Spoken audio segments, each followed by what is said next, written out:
उस हवेली की तरफ मत जाना बेटी। वहां नीले साए रहते हैं और एक तांत्रिक जो सिर्फ रात में जागता है। अगर तुम वहां गई तो एक बड़ी मुसीबत में फंस जाओगी। आज तक जो भी वहां गया वो कभी भी वापस नहीं आया। सुनैना मुझ में आगे बढ़ जाती है।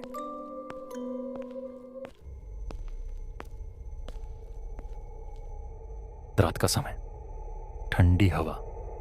शहर के बाहर एक सुनसान सड़क पर सुनैना, एक गरीब युवती, अपने सिर पर गठरी ली चल रही है। उसके पास रहने को कोई घर नहीं, छोटे मोटे काम करके पेट भरती है। अचानक उसे दूर से एक पुरानी लेकिन काफी बड़ी नीली रोशनी में डूबी नीली हवेली दिखाई देती है।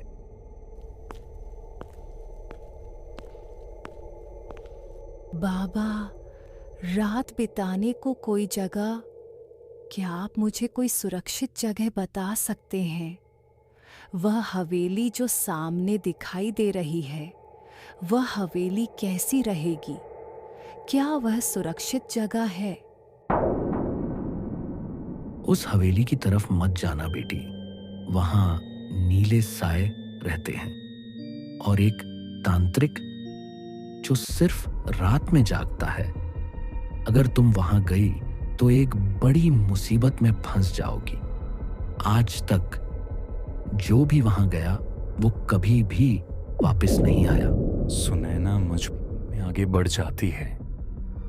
जैसे जैसे वो अपने कदम हवेली की तरफ बढ़ा रही थी, उसका डर बढ़ता ही जा रहा। अंदर हल्की नीली रोशनी, धूल, टूटी खिड़कियां, लेकिन बीच में एक बड़ा काला चक्र बना हुआ है, मानो किसी तंत्र का हिस्सा। रात लगभग 12 बजे। हवेली की दीवारें खुद करवट लेने के जैसे आवाजें करने लगती हैं। दरवाजे बंद हो जाते हैं। एक ठंडी हवा नैना के कानों में फुसफुसाती है। तुम्हारा स्वागत है सुनैना। यह है तांत्रिक भैरवी भैरव, गांव में कुख्यात पर कई वर्षों से गायब। तुम यहाँ क्यों आई हो लड़की? लगता है तुम्हें अपनी जिंदगी से मोहब्बत नहीं। रहने को कोई जगह नहीं थी और रात्रि काफ़ी ज़्यादा हो चुकी थी, तो मुझे कोई सुरक्षित जगह चाहिए थी, इसीलिए मैं यहाँ पर आ गई। यह हवेली काफी वर्षों से भूखी है और लगता है अब इसकी भूख मिटाने वाली है। तांत्रिक भैरवी सुनैना को हवेली की दीवारों पर उभरते नीले धुएं की ओर ले जाता है। सुनैना को लगता है जैसे वो उस तांत्रिक के वश में हो रही है। वह बहुत डर जाती है। ये सिर्फ धुआं नहीं, ये उन आत्माओं का लोभ है सिकी कत्सानी तो नौना है जिनकी मौत धन की चाह में हुई। नीली हवेली लालचियों की कब्र है। नीली रौली का है। जितना बड़ा लालच उतनी बड़ी कुर्बानी।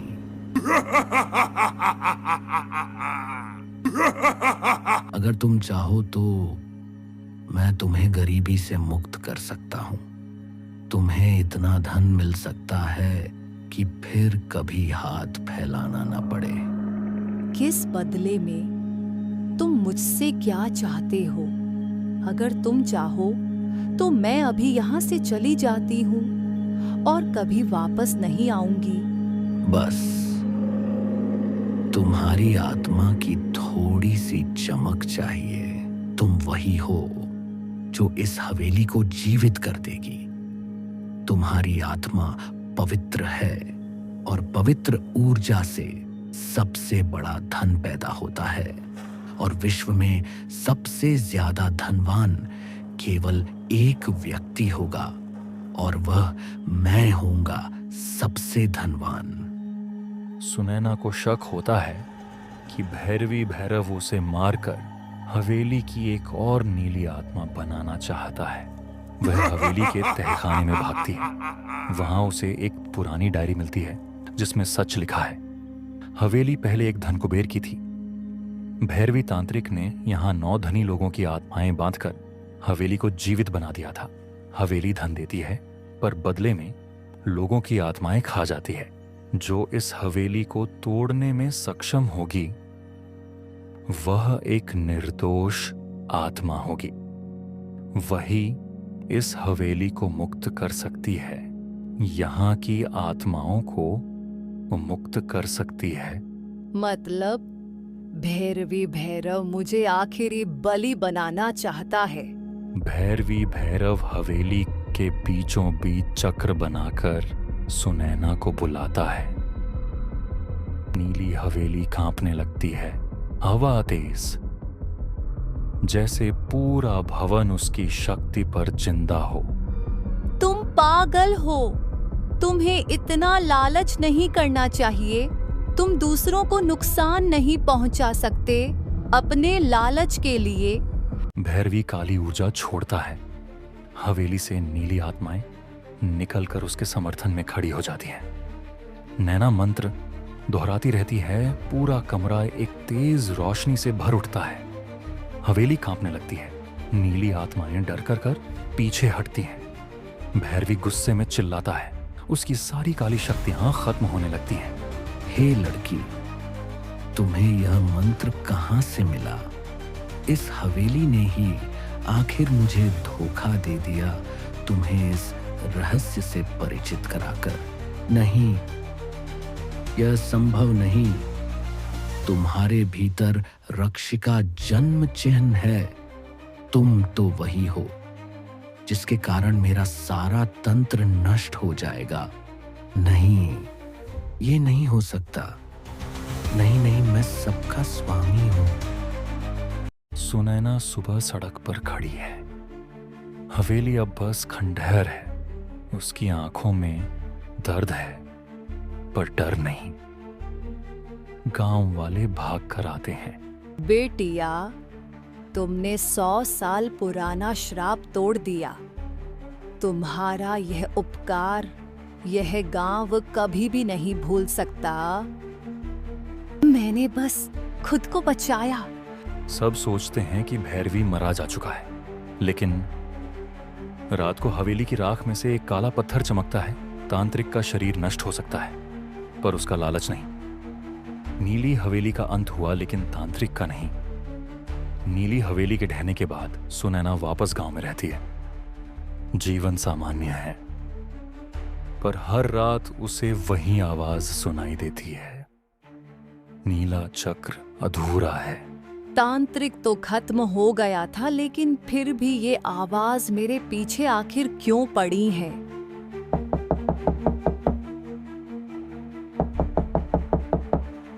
इस वक्त कौन हो सकता है?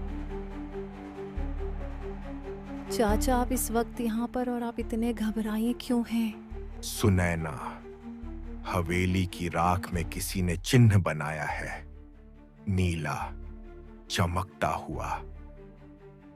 और जब से मैंने उसे देखा है तब से ही मेरे अंदर एक डर बैठ गया है कि कहीं वो ही तो वापस नहीं आ गया। क्या ये कैसे हो सकता है? मैंने तांत्रिक को अपनी आंखों से खत्म होते देखा है।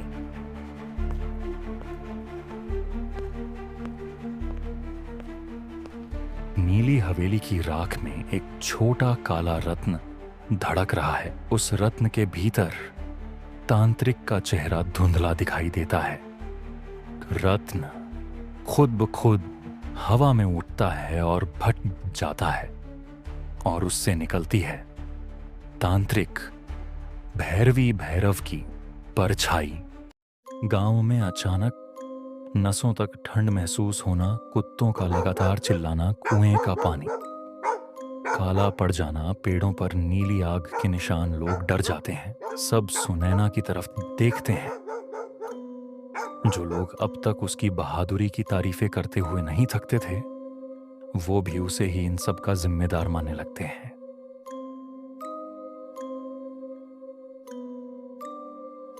मेरा शरीर गया, पर मैं नहीं, अब मेरी शक्ति 10 गुना है। अब तुझे और इस दुनिया को मुझसे कोई भी नहीं बचा सकता।